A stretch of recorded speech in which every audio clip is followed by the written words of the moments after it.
As the Executive Officer of Regional Legal Service Office Southeast, or RILSO Southeast, I'm second in command of the Navy's prosecution offices in the Southeast United States, as well as the second in command of our legal offices that support the installation commanding officers and the admiral who commands that region. I've been in the Navy JAG Corps now about 10 years, and as I look back, it's difficult to put my finger on one particular experience.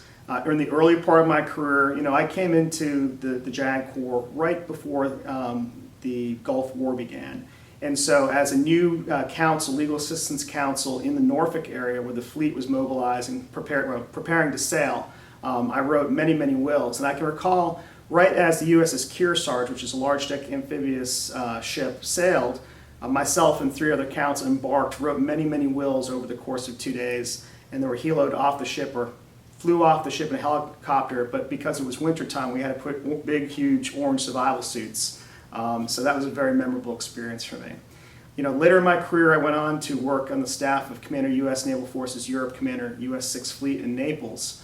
And that was a great experience. It gave me the opportunity to see a lot of the European theater, including a very memorable shore visit to Istanbul, Turkey, where it was a wonderful opportunity to see our allies and what their society was like. My passion is military justice, which is Navy speak for the prosecution, defense, and ultimately judging of courts martial. I've had the opportunity to serve on both sides of the aisle now, which I think some of my peers in the civilian practice don't have that opportunity. I've done 2 tours in the defense realm as defense counsel. My first tour was 20 months and was at the time our busiest defense office in Norfolk, Virginia, where I defended serious cases. Then again, a few years ago, I went to Naval Station Mayport, where I was a region defense counsel. While I was there, I was able to get a full acquittal for a sailor who was accused of very serious crimes and was facing many years in confinement.